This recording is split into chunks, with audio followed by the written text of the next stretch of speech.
the New Britain Board of Education, providing students with a high-quality education. It is 6:04, and I'll call the meeting to order. And let's start with the Pledge of Allegiance. And Andreas, you want to lead us today?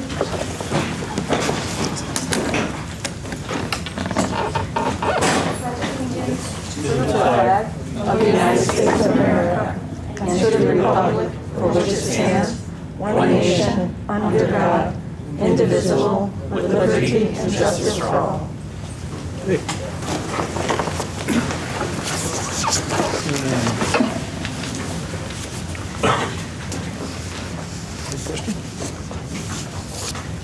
Mr. Merrill Gay. Here. Mr. Nicholas Mercier. Here. Dr. Violet Jimenez Sims. Here. Miss Monica Dawkins. Here. Mr. Anthony King. Here. Mr. Joseph Listrell. Here. Miss Annie Parker. Here. Miss Diana Reyes. Here. Miss Gail Sanders Conway. Here. Miss Tina Santana. Here. All right, and before we get started, let's have a moment of meditation.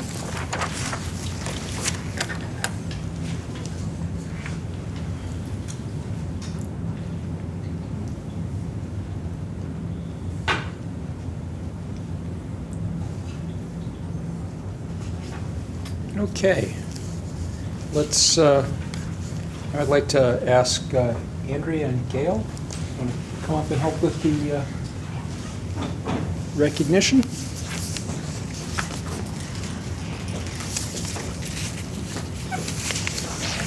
Go ahead, say something, Believe it or not, she's not the one that talks.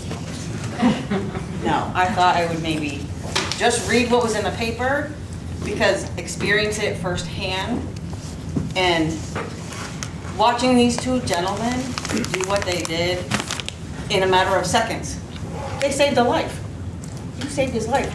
Like, so, I'm just gonna read, it was April 19th, posted in the paper. It says, New Britain High School baseball team beat East Hartford last Wednesday at Beehive, but the result was likely the last thing on anybody's mind. Craig Schmidt, who previously was on the CCSU Blue Devils coaching staff, had a medical emergency in the stands. In seconds, literally, I said to him, Coach, does this guy have a strike zone? He's like, nah. 3 minutes later, he's not breathing. I screamed for the trainer in, what, minutes. They had him on the ground doing CPR. Saved his life. The trainer came in, 6 minutes, it took EMS to get there. But if you didn't do what you did, he wouldn't have been at Saturday's game. He was at Saturday's game, like, happy as a clam. Hurting, he's had a couple surgeries, but he's alive. Because of you too. And that's selfless. It's COVID. Not many people know you can do CPR without mouth to mouth, without hesitation, in seconds. These guys they saved his life. So for that, we want to recognize you guys. You know, they're alumni, 2014 graduates, both baseball players, still support our kids, right? I know. Andrea, do you want to say anything? I just want to say that I haven't met Miguel until today, but I work with Chase. He's a superhero every day at Smalley School. We already knew his capabilities. But when I heard about it and got the email after vacation, I had gone up to him and said, so how was your vacation? He's like, great. I'm like, well, what did you do? Because I worked all week. I was here with the kids. Like, when anything happened? No. At the Chase, you want to tell me about how you saved the life? He's like, oh, you know. He was so humble. And anyways, I'll get emotional again. Then I found myself hugging him like, oh, sorry about COVID, but I couldn't. I was a proud mother, right? Because, but just, I mean, amazing, amazing, amazing. I spoke to Coach's wife today who couldn't make it today, but was at the City Hall recognition and is, I guess, going to meet you guys eventually at some point with Coach, which is nice. So, Yep. Congratulations. Come on down.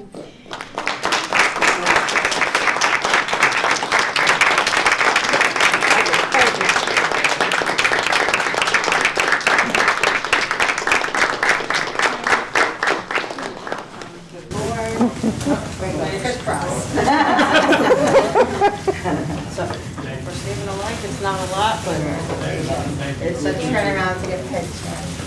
Sorry, I'm in the way. I'll take the mask off. Oh, my goodness.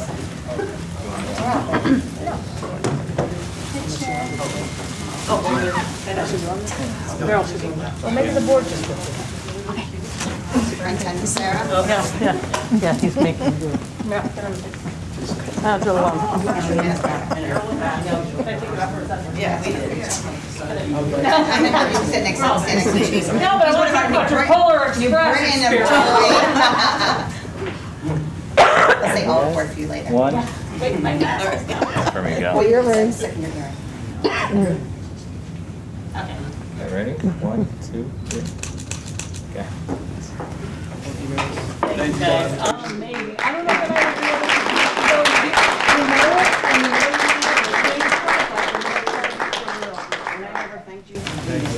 go tomorrow.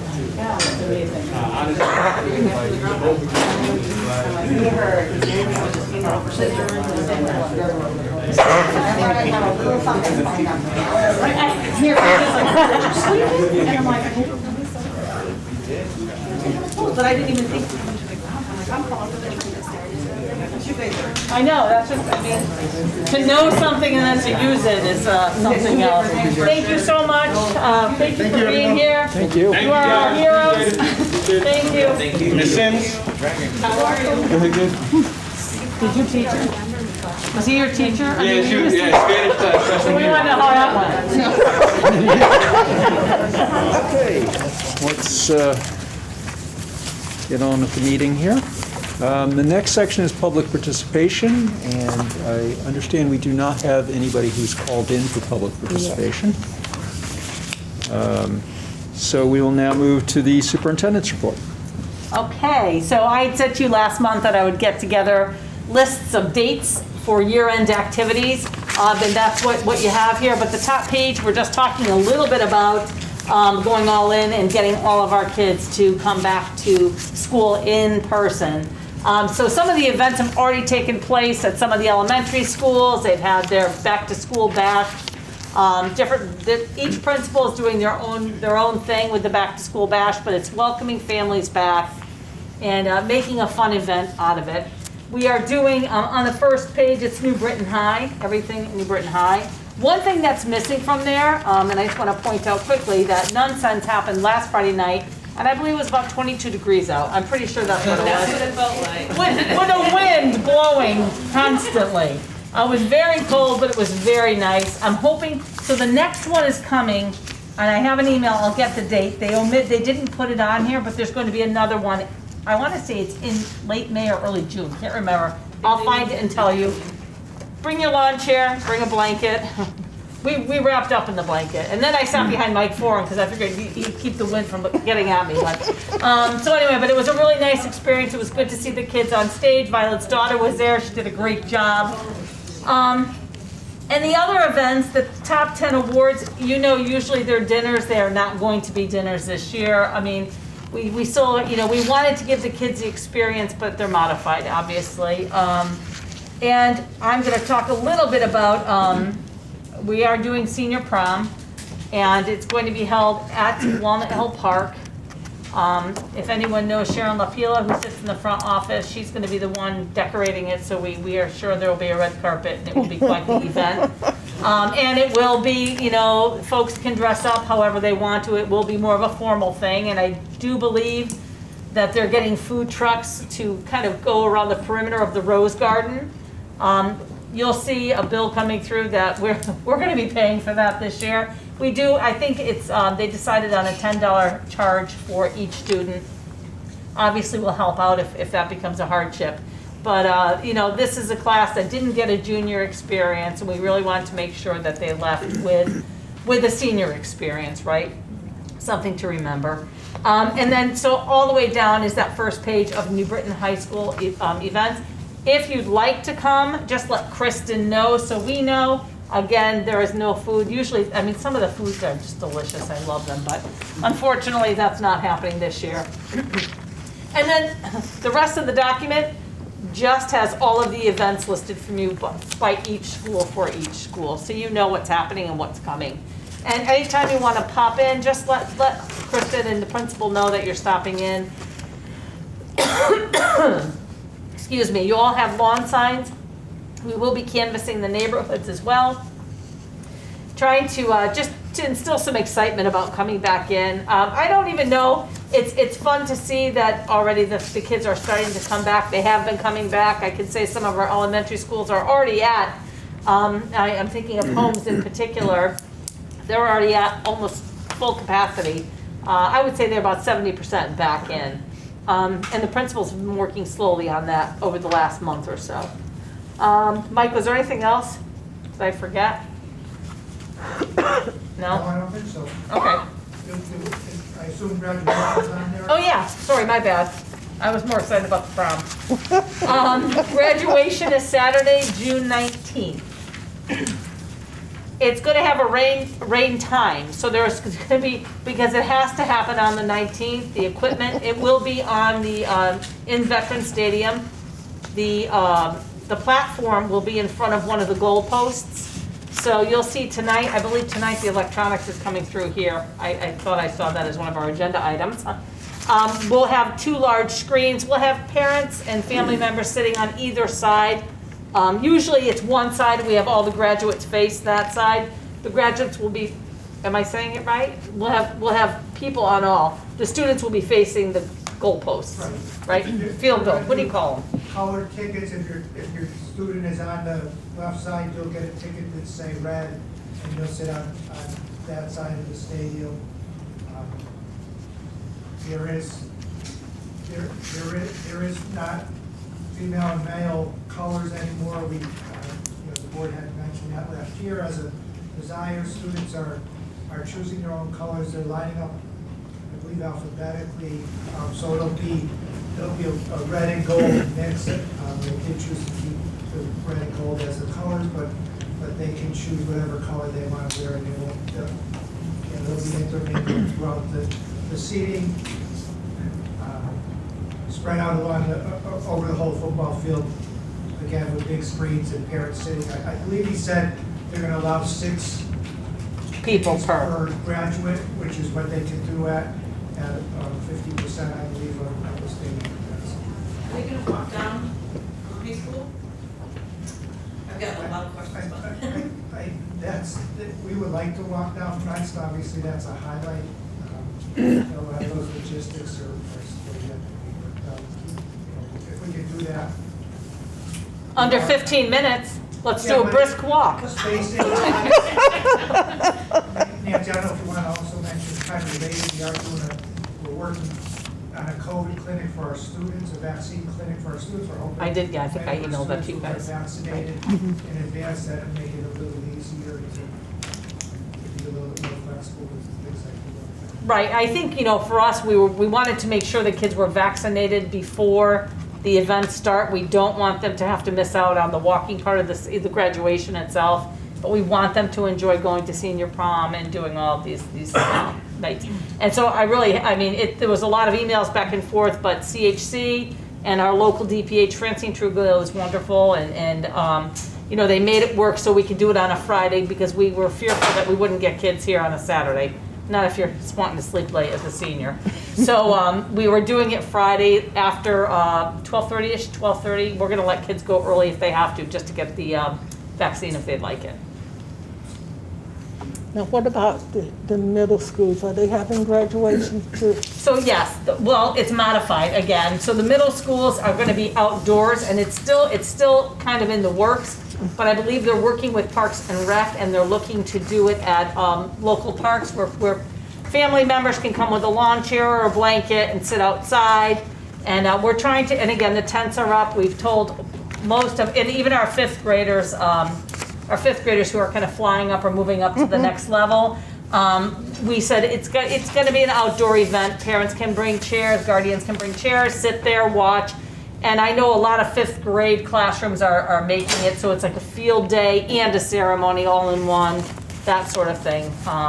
And the same is true for the middle school. So we're going back to modified normal. And and my last thing is we are working, I'd like to say, phase one of the recovery plan was building the infrastructure, which is, what is the staffing that's needed, et cetera. And also part of phase one is writing the job descriptions, which you've approved, right? But also for 2 weeks now straight, I have a team of people that have been interviewing and interviewing and interviewing all day, all day, all day. We'll bring some of those names for hires in the June. We really want to get those recovery facilitators who are kind of leading the work on board ASAP, and that's what these interviews were. And so phase one is going to continue, right? Because we have to hire 75 now, teachers' assistants. You'll see that later too. It's one of our walk-ins. For some of our TAs to be bilingual, we've added them on there. And so phase one is going to last, throughout the summer as we hire. But we need to start phase two, which is now bringing together multiple focus groups in every stakeholder area, right? So I've met for about 3 or 4 hours with community providers all last week. Coming up is going to be parents for special education students, parents who have students who have English as their second language, some teacher groups, admin groups, to look at the plan and say, okay, we know the structure. Now what are we going to fill it with? What's intriguing to the student? What. So that starts phase two. And by that time, we hope to have the PK5 and 612 facilitators on board ready to be a part of those focus groups. So that's phase two of the plan. Phase three will be implementation with ongoing feedback. So I just want to let you know it's been a lot of work with recovery. Okay. Committee reports. Start with curriculum. Sure, the main thing at our April 19th meeting was a presentation for a proposed new course at the high school. Mr. Zayas presented about the medical terminology UConn ECE course. So that'll be a course in the medical academy that students receive UConn credit for, which the high school already offers lots of ECE courses. This would be an additional one. Okay. And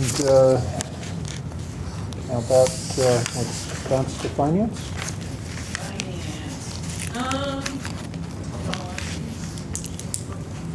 We are taking in a donation or accepting a grant for $40,000 for summer learning. You'll see a couple things on the consent agenda for musical instruments, technology, stage equipment, fine arts. We just toured manufacturing, so you'll see purchase order for that. What else? I think that's about it. We had a pretty short finance meeting. Shorter than yours. Personnel was longer. It was, but you talked for 15 minutes of that. Thank you. Yes. Okay, and personnel? Yes, for personnel, we would have had a shorter meeting, but we did some job descriptions for different positions such as climate and equity specialist. We also did a bilingual district-wide teaching assistance and for various other jobs. We had a lot of job descriptions and a lot of people that we were going to hire. And that was basically it. We have them on the agenda for tonight for approval. Okay, last but not least, policy? Policy is continuing to look through some of our older policies. We're tackling a bunch from the mid-90s at this point that have not been revised or reaffirmed. So you'll see one of those on the agenda tonight. There are a couple others that we had some questions for that we're waiting to get more information on before bringing them before the full board. The policy that we shouldn't have policies older than our students? One day. One day, yes. Okay, so now, any board reports? Board members? I'll share out for the District Wellness Committee. Yep. So the Farmers to Families program, which has been putting on, ends this week, so they can prepare to go back full-time.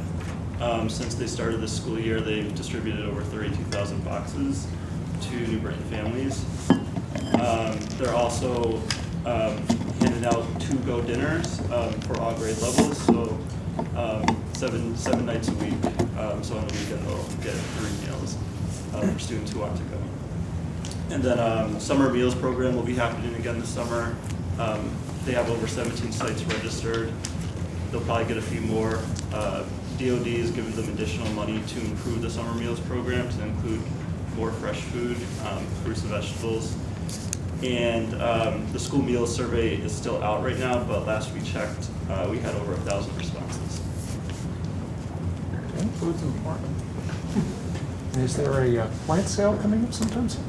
And the senior center is having a plant sale this Saturday, 9:30 to 1:30. So support your local. Andy was there this Saturday. Yes, Thank I'll you. be back next Saturday as well. You have 9:30 to 1:30. Fruits. I mean, we have vegetables, herbs, and They have a lot flour. of stuff. Yeah, yeah. Okay. Any other? Yes.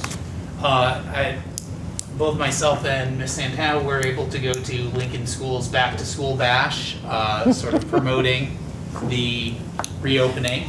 And for those who can't see at home, we have these lovely new signs that will be going up in my lawn. But the students, there's a number of students there. It was actually really cool to see that even though there were lots of students being respectful, keeping good practices, the staff were there. Lots of students seemed very excited to get back into school, more in the full swing of it. So it was a very enjoyable event for everybody, I think. Absolutely. I think they had a wonderful, it was a wonderful opportunity to just, see and say hi and just, connect with even the different grades. 2 things that were important for me that really impressed upon me was there was a table for the Anna Grace project. And then right across the way was a key table more for special education and just really connecting with our special education families. And I just, it was great. I was able to take pictures and share them. So for anybody that's on my Facebook, that, it was just wonderful. But most important was just to see the smiles on their faces, seeing their teachers and you saw Ms. Cavallo, and don't get me wrong, they actually, the ice cream truck never made it. So what you had were kids walking around going, where's the truck? And it was like, that's okay, but you could still over here make some bubble bombs. Or constellation, but they had music playing. Mr. Welch was there. I mean, it was just unbelievable. So it was great. All the staff was all connecting, everybody was connecting, and it was just smiles on their faces. They were just all excited. So we could have opened the doors this week. It would have been great, but that's okay. We'll take it. Well, we are. It's just happening Thursday. We want you to hug them a little more. You're so excited. I know. I believe Klingberg also had a table there. Yes. So it's nice to see our community partners, and I believe Ms. Cavallo said that she was going to make it up to the students with the ice cream truck coming at one of the recesses. And She said that, and even the parents were like, dude, I'm here for the ice cream. I mean, she's not wrong. So she is gonna make it up to them, but it was just so great. It was everybody partnering, and everybody was answering questions, and they were all connecting. And it was like, you go to your next table, you go to your next table, and so they were just encouraging everyone to have that interaction, do something tactile. The STEAM table was there. I mean, it was great. Even the computer technology people were there from Lincoln, but it was great because, hey, do you have any questions? Do you have any, you want to make sure that you're ready for school? And sometimes you just need that. And it was just great. It was just great. I can't say that enough. The second grade teachers had a number wheel, and the students would go up and they'd ask what grade they were in, and they're spinning the wheel and giving them a grade level appropriate question that uses that number regardless of what grade. And I again, just shows differentiation in action. Right.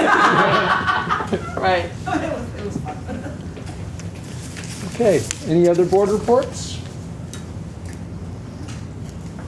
So, like Nancy mentioned, they had the play at the park, Nonsense, and of course I'm biased because my kid was in it, but They do an amazing job every year. Like, I mean, I love the musical every single year, from like back in the day when Mr. Foreign rolled in on his motorcycle for Greece, and more recently, in the Heights and whatever. So I was like, how are they gonna make this happen outside? Because inside you have all the control. So it was just amazing to, shout out to the whole crew, the adults that make it happen and everything, because lighting, sound, all of that, when it was freezing, when it was, when it started out nice, and then it got dark, it got windy, it got freezing, and everything was just still an amazing experience. Like, it really doesn't feel like a high school performance every time they do it, so that was awesome. I'll just echo that. I also attended and I loved it, even though we froze. It was they did a great job. I was so proud of them. They did great. So, Mr. Gay, I just want to let you know, the next one is called The Last 5 Years, and it will be on May 28th, again, at the park. They promised warmer No, it's weather. in the New Britain High parking lot, no? Wait, let me take a peek. You're right. That was like God talking. Thank you, Leona. Yeah, right. Thank you. May 28th. And Mara, I want to give a shout out to the STEAM teachers, because I'm home with my grandkids when they're online, and they really made the classes interesting. And I just want to say to the cooking teacher, now she needs to add clean up as part of her. My granddaughter goes in and make whatever they're talking about, and then I have to clean up the mess. So, but they're doing a great job. Very interesting. Nice to hear. Okay. Anybody else? All right, so let's move on to the consent agenda. Does anybody want to take anything off of the consent agenda? Yes, I'll motion to take off item F. Doesn't just take off that. Just take off F. Yeah. Okay. All right. Any other motions to take anything off? Okay. So the consent agenda is passed. Let's take up item F. Is there a motion? Motion to take off item F. Not to take it off, but to, do we need to vote on taking it? Yes. No, we don't need to vote on it. We need Motion to accept a grant from the Community Foundation Yeah, for the District yes. Summer Learning Experiences Program in the amount of $40,000. Second. Okay. I just requested remove this from the consent agenda because our organization contracts with the school district for summer programs. And that means that you are going to? Oh, I'm going to abstain from it. Yes. Okay. Are there any other questions or concerns about this item? Obviously, we love it when foundations give us grant money to fund good things like the summer program. So, all in favor? Aye. Any opposed? One abstention. Okay, let's move on to new business. I would like to move that the board approve Jeff Prokoff and Kevin Kane in coordination with the City of New Britain to spend down the remaining funds in the ESSER 1 grant with the express purpose of securing internet access for CSD&B students throughout the city. Second. We have a seconded motion. Questions? Yeah, go ahead. So the ESSER 1 funds were some of the funds that we received over the summer. A lot of those funds were used last summer. We partnered with the city to do some expansion of internet access, and we capped it at that point to a certain amount. We've also, I believe, used those funds for getting devices and other things in the interim, all with the purpose of preparing our students. There's still approximately $2.7 million, just a little under $2.7 million in that grant. And when we had our discussions with this last summer, we talked about the possibility of putting more towards expanding some of the city internet access because, but at the time we didn't want to put too much in at once. We know now that we're getting a lot of funding through the ESSER 2 and other grant sources, and we have this money remaining that we need to spend down. And I just think this would be a good way to secure some long-lasting infrastructure in partnership with the city that really can help our students, because we have all this technology now. And this year we did a lot with the special rates that were being provided by Comcast and all of these other things. But I feel like as we exit COVID, some of those things may fall away and we want a more permanent solution. And I think this money could go a long way towards helping a number of our students. I have a question. Yep. So is this like, it's money available to the city for them to build on the infrastructure that exists, like additional Wi-Fi around the city? Or is this really, are we running that program? Like, how does it work? Are we, like, how does it work? We were to give up $2 million from ESSER for technology. I can direct that to Mr. Kane or Mr. Prokhoff. Yeah, the ESSER funds are run through the Board of Education. Right. So you have to remember too, it still has to go through us. So what Ms. Mercier is talking about is we're gonna allow the city to basically secure the resources that, fix the Wi-Fi, et cetera, but it still needs to flow through us. It's not like we're giving them a dollar amount and they can get it. Paperwork still has to go forward through the Board of Education, also through the board here. So if there's an amount that meets our policy, purchase order, whatever, the same rules still apply. Okay. Yeah, so it's not like. Yeah, I was just going to add to that also, and Nick, you can speak to it, Meryl, you as well. We had a pretty strong tech steering committee or a task force that was city and Board of Ed every Wednesday. We were there every Wednesday. I learned more about technology than I care to know. And I know that Jeff wants to bring that back and make it viable once again. So Jeff, maybe you want to speak to that a little bit? Absolutely. Can you guys hear me? Yep. Yep. Yes. Okay.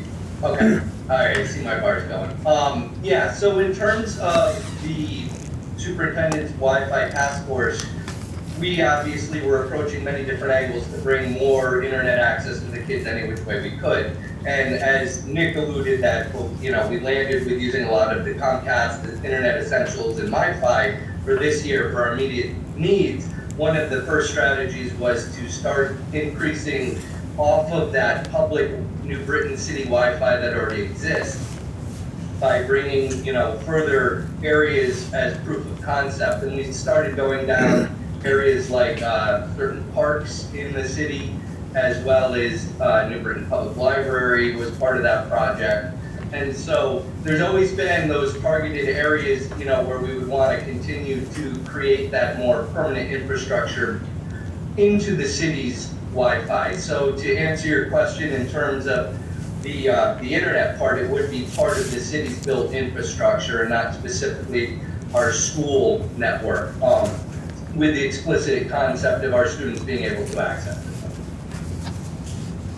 Hopefully that answers your question. If not, perhaps I can try again. So if I'm understanding correctly, it's two different Wi-Fi networks just using the same hardware the city originally used to set up theirs. Yes, this would be the same as what the city has already done, and what we had done with the city in terms of the parks and other areas in town. So, it also works in conjunction with the city's efforts in terms of how they've been laying fiber upon projects, capital projects that have been going on within the city, which is also, part of the growth plan potential for further expanding that Wi-Fi network capacity to other parts that right now are not, getting that signal, other parts of town. And just to speak to another piece of why we're partnering with the city on this, we were piggybacking on a lot of city infrastructure. So junction boxes, places where they already have power and possibly cable access. So we're tying into existing structure. And I believe even not get too much into the weeds, but we talked about, and I'm not sure if it materialized, making it so that student devices automatically connect to this network backbone, so that when they're out, that it's easier for students to connect at home.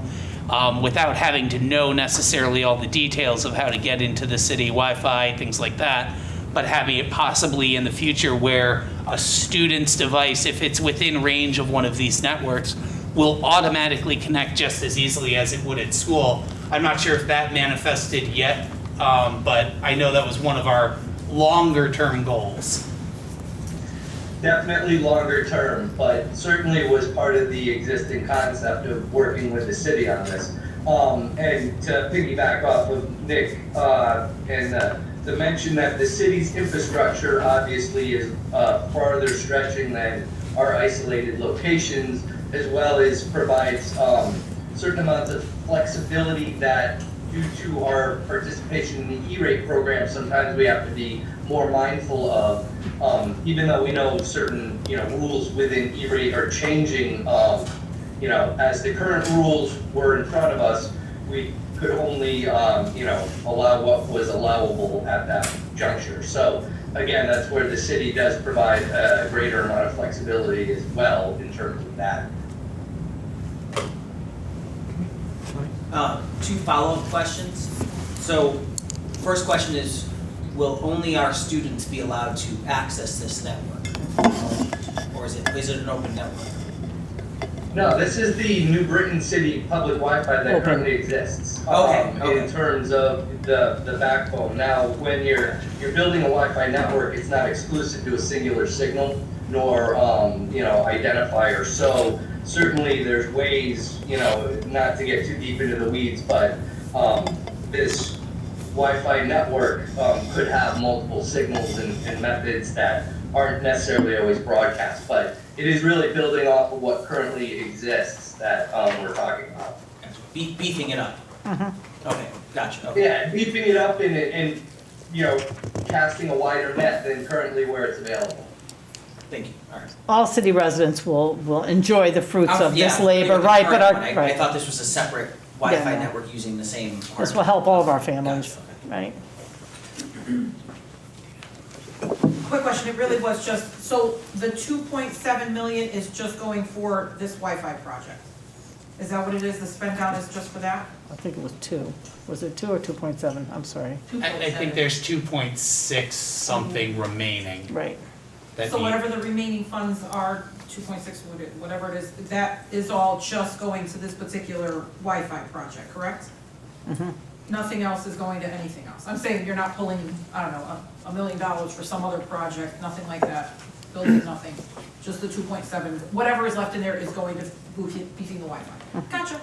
Is this particularly technology-related grant? If the ESSER one, I believe, had a huge component was expanding access. That was the purpose of the grant. Yes. So this aligns very closely with that purpose, as opposed to the ESSER two, which was much broader reaching. Okay. Anybody else have questions? Okay, then all in favor, say aye. Aye. Any opposed? Any abstentions? Motion carries. Okay, and the next one is a legal settlement, yes? Motion to go into executive section for item 4B, which is discussion of a legal settlement. It'll be with the board, the superintendent, Miss Manning, and our attorney, whose name is escaping me, Miss Laramie? It's Mr. Eric Bartlett, but Nicole Lundinger is here on his behalf. Thank you. Okay, Second. all right. So are we going into the other room, or? Are we staying here? Only because Mary Ellen's here. Do we turn off?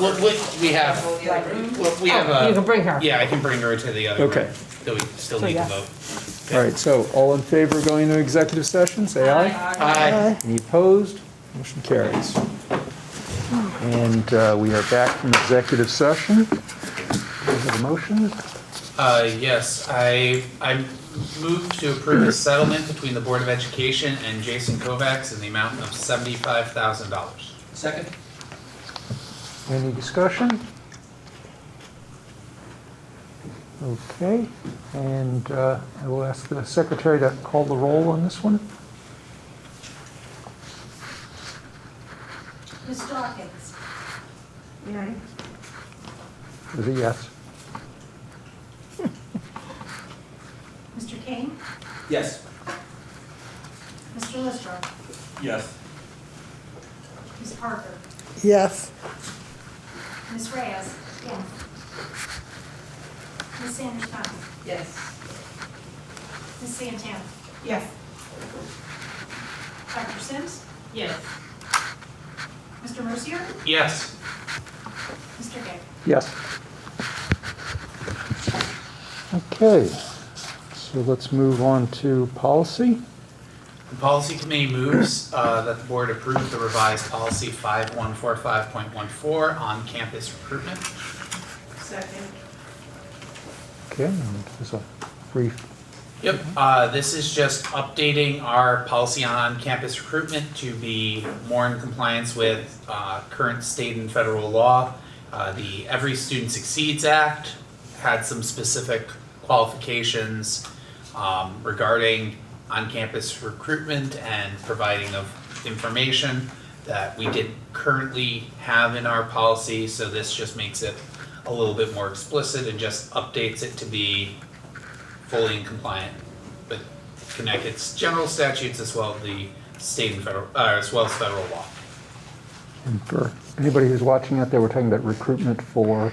It talks about recruitment for armed forces, but it also provides that other organizations can come in and look for recruitment as far as like technical high schools, regional, agricultural science or technology programs, magnet schools, charter schools, all of those have to have at least some access. The other thing that this updated policy does provide for is a process if a group or an institution feels they have been discriminated against, that they can bring a complaint before the board if like their request to come in was denied for whatever reason.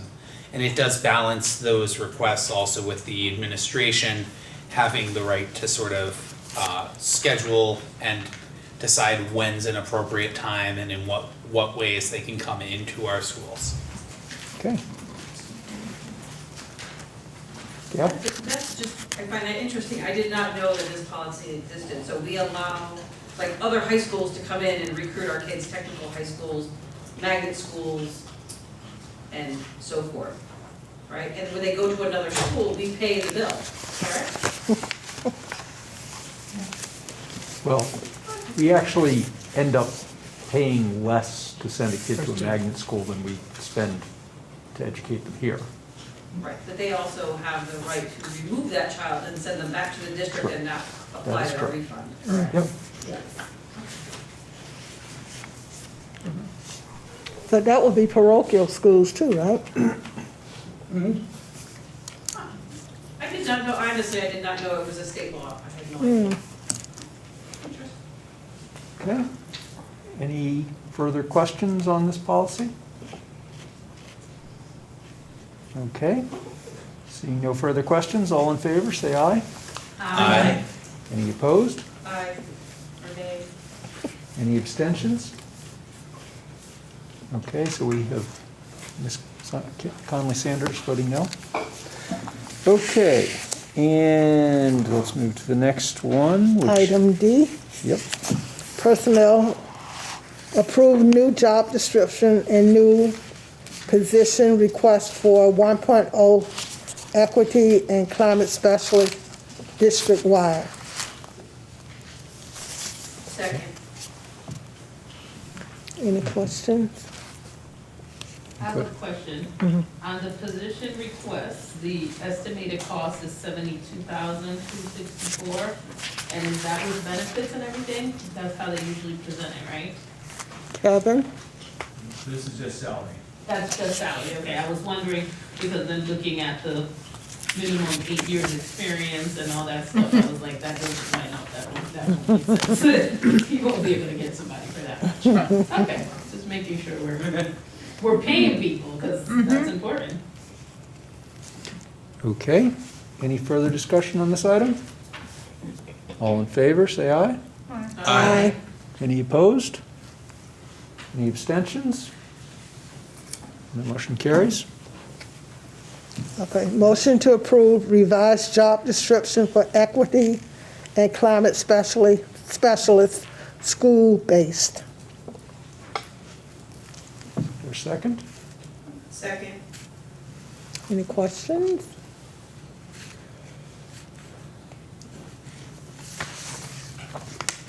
I'm kind of reading the differences, so. One is district-wide element school.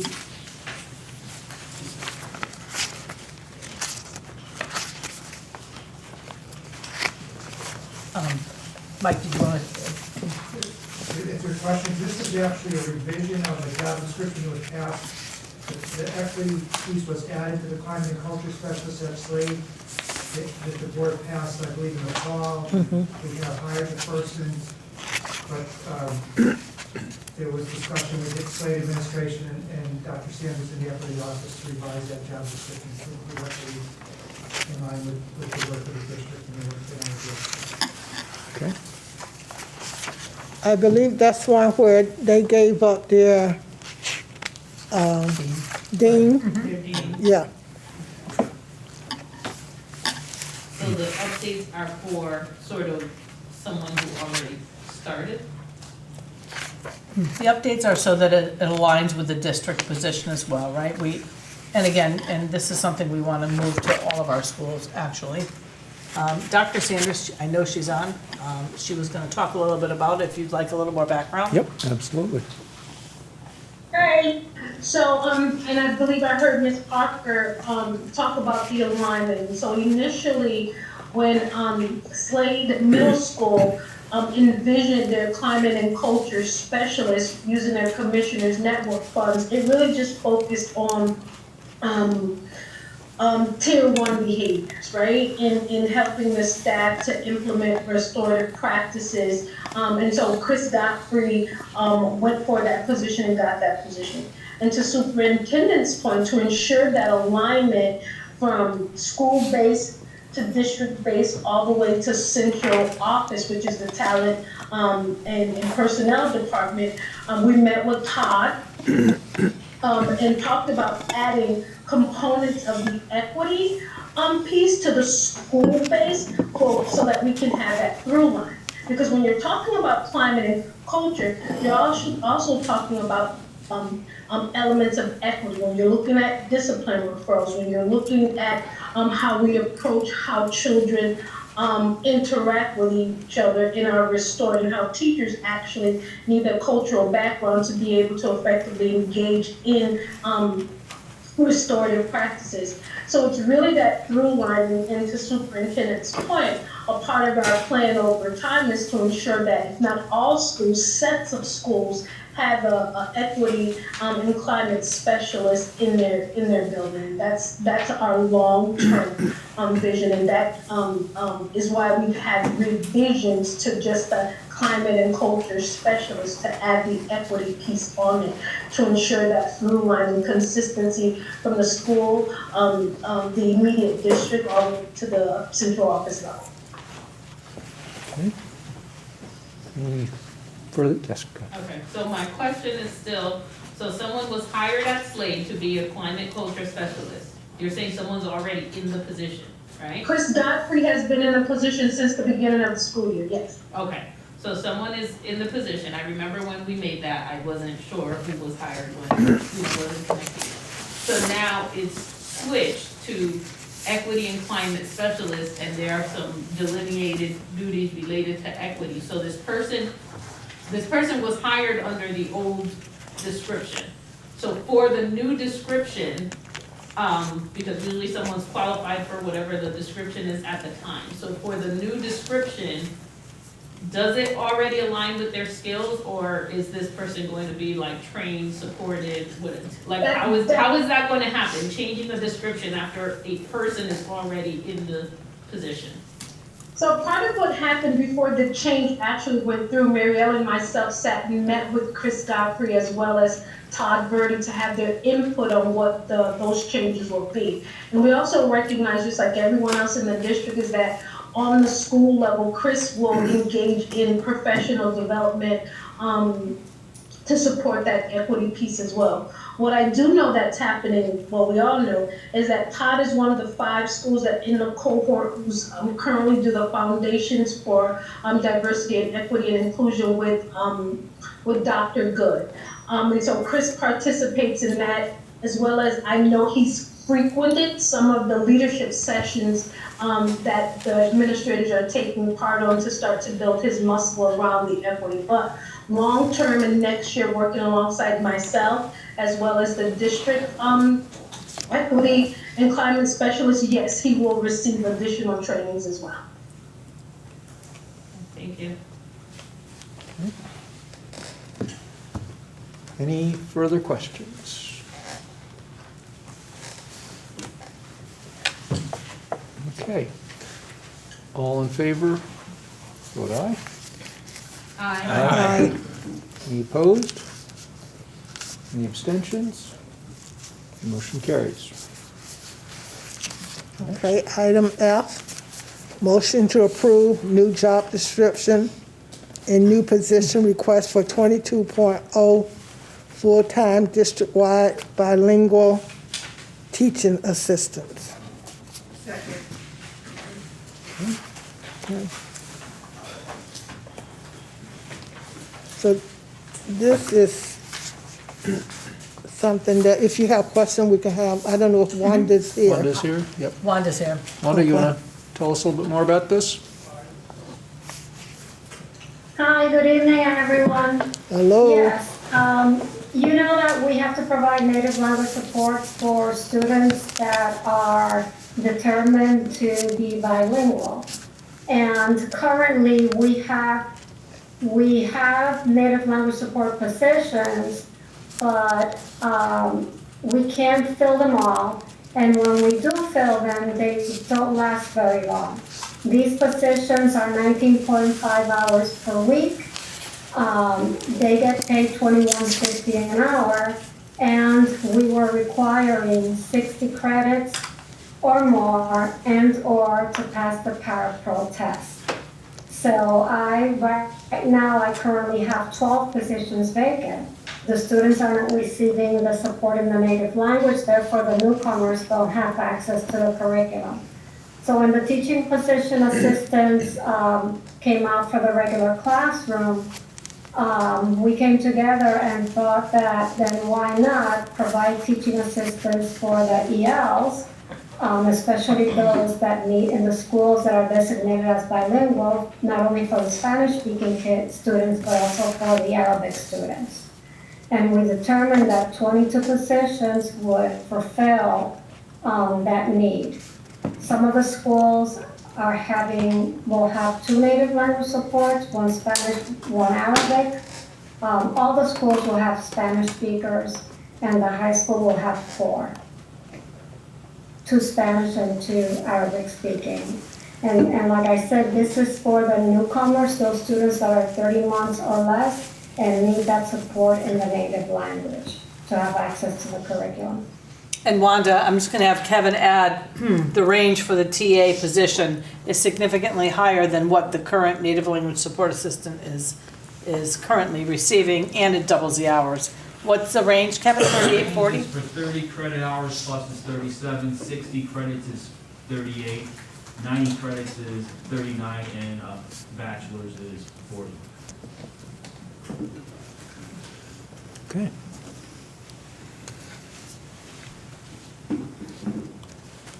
Any further questions on this? All in favor, say aye. Aye. Any opposed? Any abstentions? Motion carries. Thank you.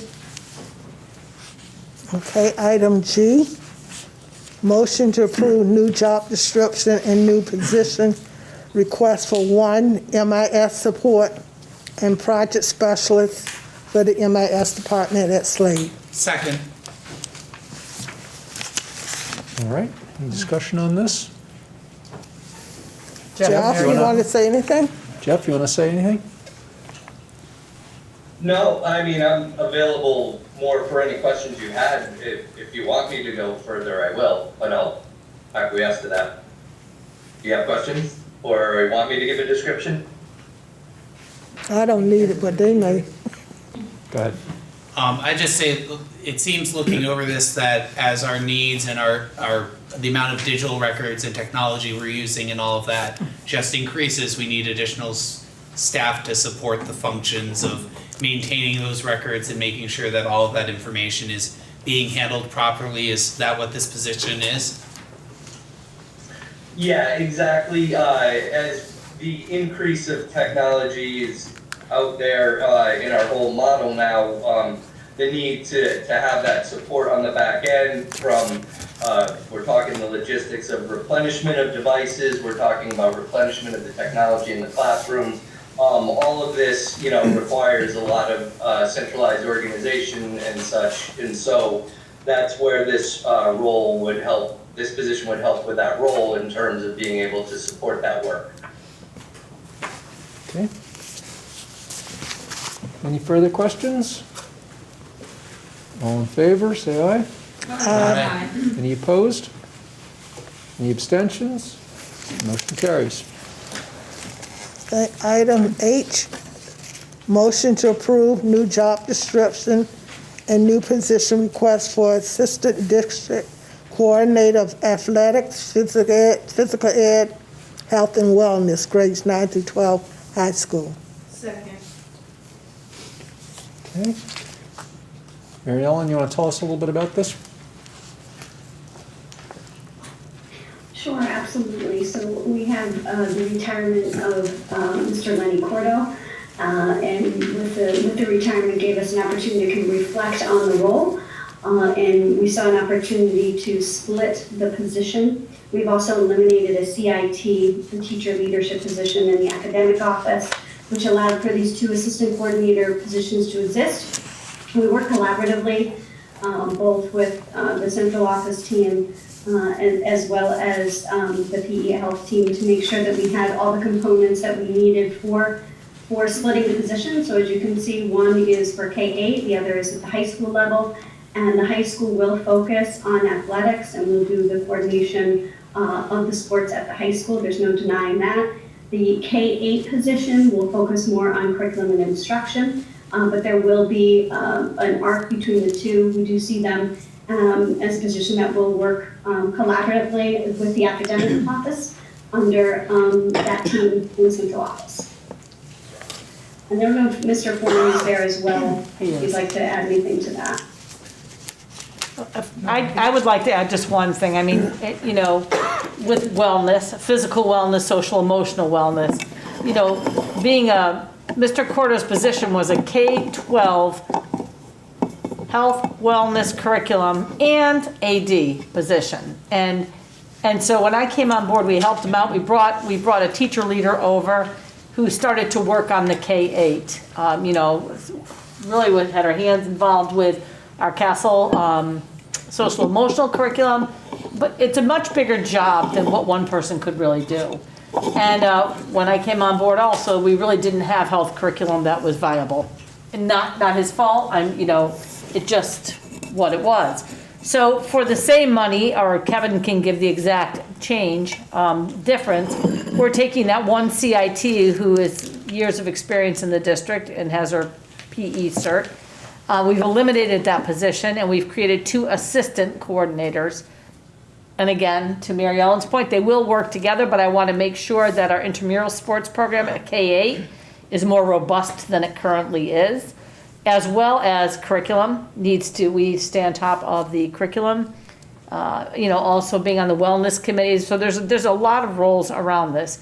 And then the 9-12 will do the same thing at the high school and do the athletic director component as well. I apologize. I can't get to the job descriptions, and when we did this in personnel, is there a clear delineation between the high school and understanding CIAC and understanding recruiting and all that? That's on the job description. Okay. I can't get to it right now. I've been trying to read it, but okay. I have a hard copy if you want to look at it. How am I supposed to? Okay. You don't know? Any further other questions? Further questions? She can have it after. Not related to this position as much, but just the fact that we're losing a CIT, where does that leave them as far as that? Well, that CIT really worked on PE, social emotional, well, that was the job they did, right? They just didn't really, it wasn't an administrator's position. And I think, struggled a bit with buy-in, teacher to teacher, versus now it is an administrator position. We will implement the curriculum. Okay. So, does that make sense? Yeah, thank you. Yep. Just from a administrative oversight piece, would the K-8 administrator be responsible for doing evaluation of all of the district level PE. health and PE teachers? Yes, So that K-8. potentially, I think that's a benefit That's as very well. helpful, right? Are And they that's currently different. being done by the high school by the building Athletic principals? director? Oh, they're all being done by, Right. that's a lot. Right. And principals try to help out, but again, it's its own discipline, right? And Very requires someone with a trained eye to know. That needs little oversight. Right. That many for one person. Yep. Where do these positions report to? The leads in the Department of Academics. So presently Laura Bulkey, and again, they'll split between, it'll be Laura, Amy, and Wanda, who are our three leads in the department. So we won't in the future see an athletic director position? No, it's included in the 912. We figured that's doable, right? And we did go out and do our homework to see what ADs are making in other districts, and so we feel what we're offering is competitive and fair. But they have to take on the role of making sure the health curriculum at the high school is where it needs to be, so it's AD and then some. Okay, any further questions? All in favor, say aye. Aye. Any opposed? Any abstentions? Okay, motion carries. On to the next.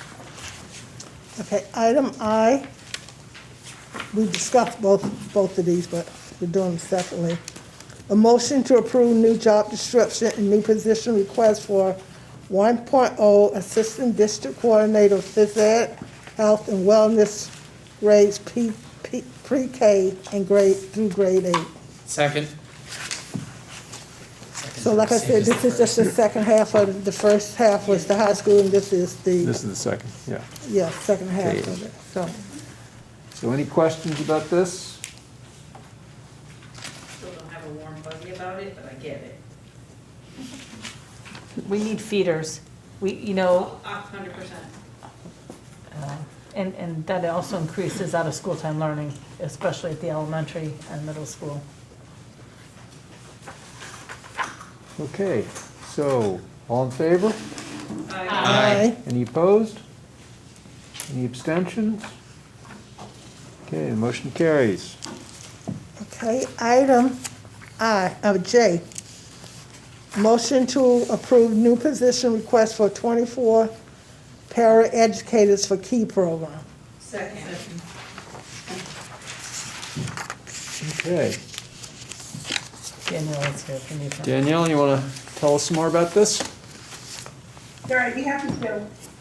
So, as you know, we'll be returning to full in on 8/6, and our students in the KEY program have been attending on a half-day program cycle so that they have the consistency of knowing that every day they came to school, either for that AM session or that PM session.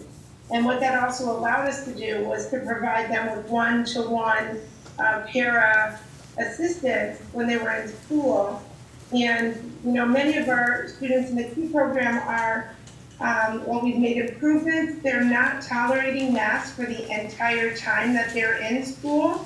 They're tolerating it for increased amount of time, but we're not there for the full half-day program for many students.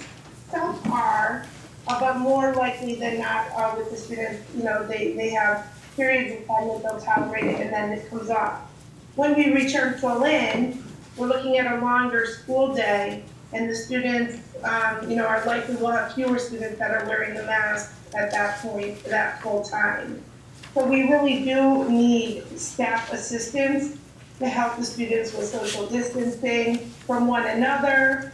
The staff will be immunized, but the students will not, so we have to keep them safe and engaged in learning in a way that, will work for the students in the classes. So the BCBAs and myself sat down and we looked class by class and student by student to determine the number of additional staff we would require in order to maintain those safety standards, and that's the 24 that we're presenting, and that's pre-K to grade 12. Although most of the staff would be at that pre-K and K to 5 level, because those are the students that are struggling more with, wearing their mask and social distancing. Okay. Go ahead. I see that this is roughly just under $1 million. Is this assuming that these positions are going to be in place through the end of this school year and not in next year's budget, that we may not need them when we return in the fall? And do you anticipate a difficulty in getting 24 paras hired for the remaining month and a half that we have left? Yeah, so I'm anticipating that we would continue to require that staffing until it's safe for students to be without masks and within proximity of one another. Otherwise, it would be impossible for staff to keep the students separated in a way that's safe. So it may, it would most likely be required for next year as well. I'm not sure where we're gonna end with the immunizations and where that might be. But I also want to mention that the students in the KEY program really have lost out a lot over the course of this pandemic, because these are the students that have a hard time learning online and have really required someone to be with them at their side, working with them instructionally. So we have a lot of time to make up with these students as well. As far as finding the staff, it has been a challenge because we've been looking to make sure that we're ready for Thursday. And we have had the ability to work with Delta T to get some substitutes in place to make sure that we have staff there available for the students. I think we're 3 short right now, not of the 24, but of the bare minimum of what we would need to keep everybody safe. So we're working on those final 3. So I have a question. Is this, the 24 is in addition to what you have now? Correct. Okay. So just running the rough numbers, it looks like the figure of 976,000 is based off of an annual allotment. Yeah. So are we anticipating, because this is an approval for this fiscal year? It's really for next year, Nick. I mean, it's starting this year, but Right. it's coming out of ESSER 2, so it may have a life of 2+ years. Okay, thank you. It'll be part of next year's budget. Okay. Any other questions? And I'm just assuming it's really not just for like the masks. You could use that support in the classroom without, Exactly. even if they don't have to wear masks. If you look at a lot of the autism programs in surrounding towns, they have a 1-to-1 ratio for students with autism. It's not the case in every town, but many towns do, and that's because the students do require so much support. The 24 additional pairs would not even put us at that 1-to-1 ratio across the board. We really looked at those students who absolutely need to have someone by their side for safety purposes, but also for learning purposes. Okay. No more questions? No more questions? It's one more example of the hard decisions we make all the time when we are the second lowest funded school district in the state. we now have the opportunity to try and catch up a little bit with some of these funds and give our kids what they need. Good place to be, huh? For 2 years. For 2 years. For 2 years, Yeah. I know. Now, The cliff is scary. 2 years is a big chunk of time for a 3-year-old who is Yep. coming into preschool. Yep. So, all in favor, say aye. Aye. Any opposed? Any abstentions? Thank you very much. Thank you. Okay, item K. A motion to approve new position request for one behavior support assistant for Slade Middle School. Second. Okay. To do a quick, like, I didn't notice it during personnel, like the salary compared to other BSAs, it appears to be double, so I don't know if they just took a shell. I'm not sure what they put in. 66. Well, BSA will make somewhere in the low 30s. They probably, I'm sure somebody grosses up for like family coverage. But a BSA will be about 30, let's say 32,000. Coverage will be another 11,000, that's 43. Plus you pay, MERS on it. So it's probably close to 50,000. Okay, just because you gave the explanation for the coordinator of 72 was their salary. Yeah, So, okay. this is all in. This one's all in. Yeah, the court, yeah. Okay. Yeah. Just keep me on my game, right? Okay. Any further questions on this one? All in favor, say aye. Aye. Any opposed? Any abstentions? Okay. Next one. Operations, approve purchase, make a motion to approve a purchase order and bid waiver for equipment and services from 8B Live for 2021 NVHS graduation ceremony, $39,563, 1 penny. Okay. We have a second and motion. Any questions? But this is what Nancy gave in her. This is the sound equipment to do that whole stadium and the video screens and all that stuff we've done both that And I know, just because in finance, we had thought maybe we would try to go to the city, but the school has the money in We their do have budget, the so money. we weren't gonna do that. Right. Okay. All right. Any further questions on this one? All in favor, say aye. Aye. Any opposed? Any abstentions? Okay. And make a motion to approve a purchase order for NVHS Academy of MET pre-apprenticeship program, $22,000. Second. Okay. And Sandra, you want to tell us a little bit about this, since this is, it says pre-apprenticeship? What is? Yes. This is similar to the pre-apprenticeship program.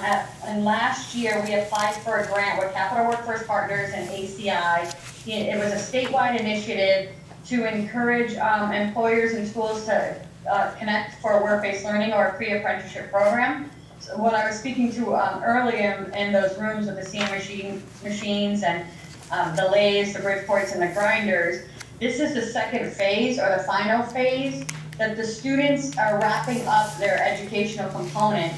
Now the second part of the grant is that each student works with a liaison or a work-based learning coordinator or a consultant such as this that helps identify the skills they learn and then the companies that can take our students on. So the contract is to individually work with all 18 students in the pre-apprenticeship program, meet with them, interview with them, watch them work on the machines, and then go out to the pre-apprenticeship companies that are going to be hiring them for the summer.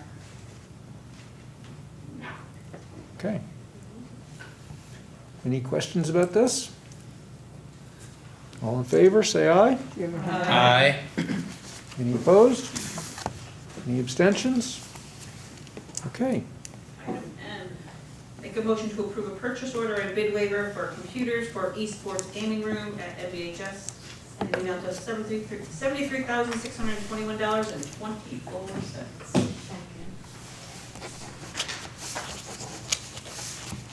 Okay, any questions about this? Go ahead.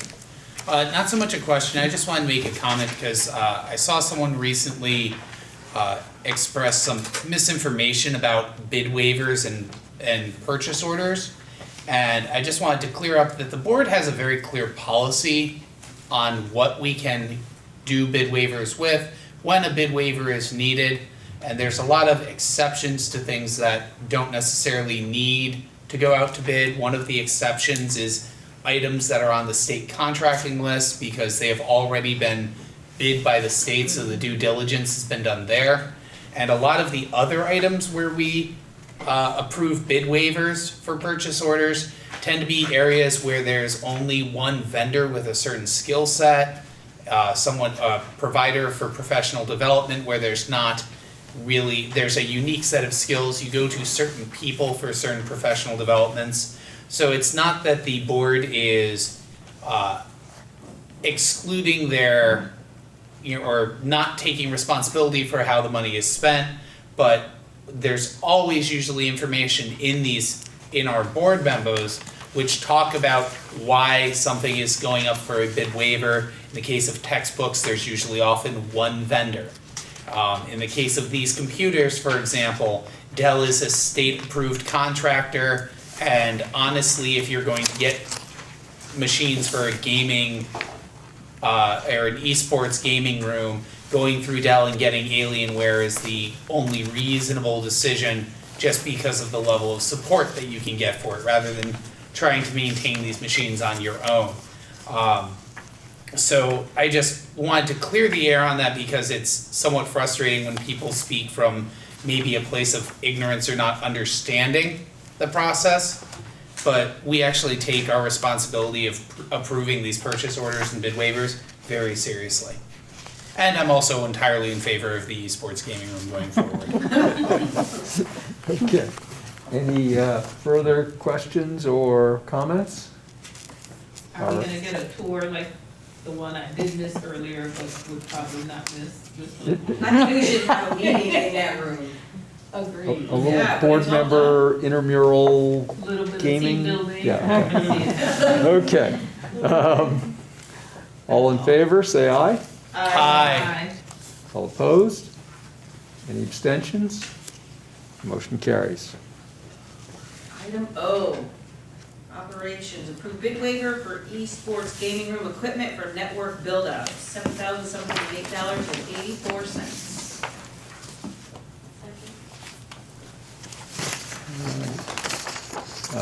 Okay, we have a seconded motion. Any questions or concerns? Nick? Yep. Just one quick one. I believe Mr. Smedley mentioned earlier that there are some bid waivers that come just above that point where we necessarily need to do a waiver. This is one of the cases because we cap it at 7,500. I assume that as with many things, you've done your due diligence in getting a quote for this work, et cetera. Yes, Omni is actually our regular vendor for network switches, so we prefer to stay with them as a sole source provider of the equipment so that it's all streamlined. Thank you very much. Okay. Any further questions on this item? All in favor, say aye. Aye. Any opposed? Okay. And then we have two walk-ins? Yes. Motion to add two items to the agenda. One is a bid waiver submitted by Ms. Wanda Lickbar for, where was it? Yeah, for $12,600 for professional development. And the other is a purchase order submitted by Mr. Prokoff for the purchase of a transit van for the MIS / Technology Services Department. Second. Okay. Do we do those separately, or? We're adding them to the agenda. We're adding so we them to can- the agenda, okay, so that's all, we're not talking about them yet. All in favor of adding these two items to the agenda, say aye. Aye. Any opposed? Any abstentions? The motion carries. Okay, so let's take the first one. I'm gonna take the one I understand first. Okay, that would be the second. Motion to approve a purchase order for a transit van in the amount of $20,920.95. Funding source is the MIS local budget. Second. Okay. You get to put a logo on the van, like, you know how they have, what is that called? The Geek Squad or whatever? Yeah. You get it. Can I say New Britain Esports team? I believe that would have costed extra. Yeah, this is definitely along the lines of, you know, a Geek Squad van and or, you know, the information technology box truck. I'm always jealous of seeing at CCSU for their technology on the move. It really just is to that point of our need now to support the buildings and get, you know, larger equipment that we can't always fit into our vehicles or rely on those non-rainy days. And obviously, you know, to not have to put continual stress and pressure on the facilities department for any sort of moves like that. And as I expressed from personal experience, you know, I do hate walking things in. It's that anybody who's been shopping for cars lately, and I have experienced it, supply is extremely limited. There's even ones we're looking at on state contracts that disappeared off the lot. And again, personally, have experienced this as well in trying to buy a car. So that's why I kind of pleaded pretty much with Superintendent and Kevin King regarding this. Okay. I'm easier. Hopefully there weren't any firstborn children involved. Okay. Any further questions about this one? All in favor, say aye. Aye. Any opposed? Okay. Motion carries. Let's do the next one. Motion to approve a bid waiver in the amount of, and purchase order in the amount of $12,600 for the CREC Resource Group for professional development around virtual e-learning for our New Britain instructional coaches. Second. Okay. Any questions, concerns? So this is KELP and PSYOP training for all the coaches in the district so that they can turnkey it at the schools with mainstream teachers. That's correct. We've noticed that, you know, the KELP standards and PSYOP strategies are embedded in the curriculum, but we've noticed that the teachers have a lack of understanding of the KELP standards and the difference between the Common Core standards and the KELP standards, which are language standards, and how they connect. So, in talking with the academics department and finding that this was something that our teachers needed, we thought that who best to train than the coaches, so that they could be trainer and trainers and we could keep them in-house, and this would be, you know, it would be us for the long term. So any new teachers that come in would continue to get that training. The training would begin in June with the current coaches that we have now. We would separate elementary and secondary coaches, and then with follow-up in the fall, we would pick up the new coaches in the fall, and then continue coaching for the rest of the year with 9 additional sessions for the rest of the year, and probably adding a few for those new coaches that come in next year. And the nice thing about CREC also was that they had a nice package with the KELP and the PSYOP together, the KELP standards and the PSYOP strategies together. Okay. So CREC is delivering this virtually. And Yeah, in June, yes. okay. So in June, virtual, and then like throughout the year. Yes, in June it's virtual, and then depending, of course, on what happens with the pandemic, if we're in a good spot, then it would be in person. If we're in a good place with the pandemic, it would be in person. Okay. I'm thinking of if it's virtual, is there a limit to the number of people who could participate? And is it possible to expand it maybe to teacher leaders of grade level teams and people like that, where maybe they're not the ones necessarily doing the training going forward and the coaches are, but you have another resource in the buildings because the coaches already do so much that to really address the needs of, not only delivering the training, but then afterwards people continue to have lots of questions and to need coaching in order to implement it well. So do you think they have the capacity to do that as is, or? I think they have the capacity. We would have to add sessions because they did say that they like to keep the sessions on the small side. So we were thinking about 15 to 20 people at a time. And that not only includes the coaches that are stationed at the schools right now, but also the coaches that are at the Board of Ed. But it's something to consider and to think about for next year. Yeah.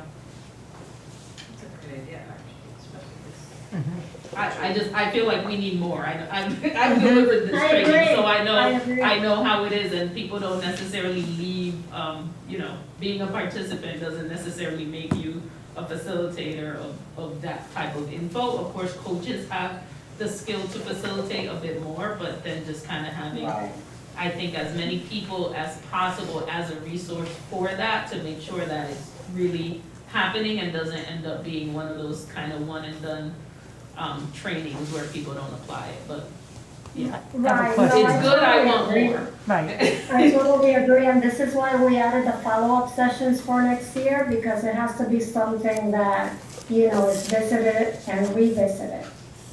I have a question to Dr. Sims.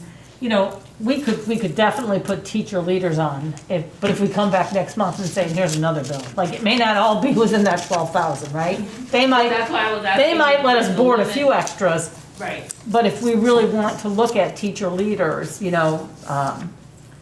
that would probably be another contract and something else. I don't know how much we could get out of that 12,000. I mean, I think as people meet in PLCs and stuff, that's the person that's constantly there, not a coach. Yep, the coach understood. is traveling and doing so many things that then by the time, I'm in my PLC and we're co-planning and we have a question and whatever, we've delivered the lessons by the time we can get somebody who's going around to everybody. So that's my point taken. I'll certainly inquire about that. Thanks, Wanda. Okay, thank you. Thank you. All right. So, any further questions on this item? Didn't even approve this yet, hang on. Okay. Hearing no further questions, all in favor say aye. Aye. Any opposed? Any abstentions? You want to drag this out for Gail? Roll call, no. I do have a question. I don't know if it's like an item or whatever, but do we have anything on where we're at on those quotes for the ADA stuff? Good point. Kevin Dion was on the call. And I'm going to turn, if he's not, Kevin King. One of the Kevins. Did you hear the question, Kevin? What was the question? I'm sorry. Do you have an update on where we are on those quotes for the ADA work? Yeah, no, we're actually only out to RFQ, so we're not going out the way we did originally. Okay. So RFQ is really going out for an architect. The architect will come, scope the project out, and then go to the construction manager. So let's back up and give the story because. Yeah, originally what happened, we did this back in January. Yeah. There's a need to get this thing done. And the need was, we hired somebody, an owner's rep, let's call it, who actually worked with an architect and a construction manager. The construction manager is firm called Zamata. Usually what you do is the opposite. You usually get the architect first, and the architect looks at the project, and he or she decides what is needed for the project. And at that point, they put a spec out, and then it goes out competitively to construction managers, and they pretty much do the whole thing, nuts and bolts. So we're going back to the old process, but originally went to like a new hybrid process, get this thing moving. And it got, to be honest with you, it sort of got dragged out of it. I mean, it got dragged out of it with the construction manager that we were thinking about hiring. We were hoping to do it within a few weeks, and that process got dragged 2-3 months to a contract. So we're going back to the process that we probably should have in the first place. Right. So we kind of stopped and corrected our behavior because we like to follow process. You know. Thank you, Gail. No, truly. And you know what? We took it back from that meeting. Kevin, Dion, Kane, and I sat and we said, you know what? It started out as this is an emergency. They're telling us we have to get it done right away. And so we started down that path. Then we found out it is, I mean, we have to have a deadline to it. And it is an emergency we get it done, but it doesn't have to be like this. And we found we were missing steps along the way by trying to rush it through. We said, okay, pump the brakes. We're going to go back. We know that that's what we're going to be using or asking the city for those dollars. But we want to make sure we follow the process, that we go out for a request for proposal, RFQ, and just follow the process ourselves. Yeah. So it's backed up a little, but we're still going to be using it for that. It's just going to take a little bit longer now. Yeah. And that was actually, and Kevin's not here, but it was okayed by the state. To do that it wouldn't in any way impact the Chamberlain project, that the high school is not in compliance currently. So I think we felt relieved when we found out, okay, we're not holding everything up here. As long as they know there's a date and that we're doing it, they're okay with it. So that's why we pumped the brakes, put ourselves back on track, and are now following our process. I like process. Okay. I think we all do, but it was just that knee jerk. I mean, when we spoke to him in December, it was pretty critical. They were not happy with us, right? And so we thought, oh my goodness, sky's falling, let's move this along.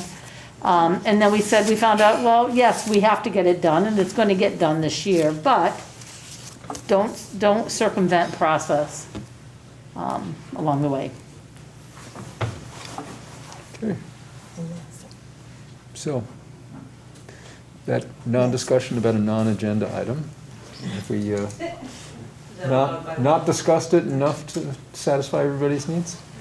Okay. So to summarize, the state is no longer saying like, it has to be yesterday. Because we were already beyond our initial due date, which is why, you know, I think. Right. So are they saying it has to be yesterday? They're saying it can be tomorrow. All right, they're not giving us indefinite, just be free and wait another 20 years, but they understand that we're following a process and that we're moving it along the right way. So the answer is yes. All right, so there's a little leeway there. Right. They want to know we're committed. Right. Yep. Without losing the urgency that these are actual accommodations. Sure. It's needs. That's right. Right. Concern as well. Like, and we're moving it along as quickly as the process will let us. I mean, clearly you're putting out the RFQ, you've got to give it a couple of weeks, you've got to wait to see what you get, you've got to come back together. And Kevin, take it from there, because I'll probably screw it up, but it's basically whenever we do like an RFP or an RFQ. Yeah, the RFQ it's going to be a cleaner process. I think some people had a concern, the city, with the $500,000, I understand, but we know that $500,000. Yep. People have to remember too, that $500,000 and $1 million is set aside in a special revenue fund. A special revenue fund has a life that goes on and on. Not to say that you ever can't take it back, but a special revenue fund does not go away on June 30th. Those funds don't go away. The city could take it away, but the fund itself has a life. It's not like our annual operating budget that June 30th it goes away. Special revenue funds continue on. And Kevin, will that $2 million that we are going to be having the city work with, will we put the $2 million in there? No. So no, the $2 million and change we're setting aside is really flowing through our grants. It's our grant, so that's not going to be set aside. That grant actually ends September, I think, 2022. So that grant has another 15 months, let's say. Once September 2022 goes away, whatever's unexpended there can't be expended. So it has a shelf life. the city's gonna, but the thing is, we already have kind of a plan just from our former From your meetings. past, from like when we were doing all those committees. Yeah. So you kind of have a plan, now you just have the money to fund it. Right. Yeah. Yep. Or continue. Yeah, I think it won't fully fund it though. Okay, so next up, waiting on RFP. We Yep. sort of already asked the city for this money, but they tabled it until We get the quotes. we get quotes and stuff, right? It'll just sit there for a while. Right, so it'll just sit there. I just want to clarify also, because that's another thing that I keep seeing, like, that the city gave us this 500, and it's still there, like, we haven't asked for it, like, we don't need money. Right. But it's because it's a process, and it's been requested, but we can't get it without showing exactly what, you know, the space and where it's going. Thank you. Okay. Well, to adjourn. All right, thank you. She's blessed in there. Yes, We are adjourned.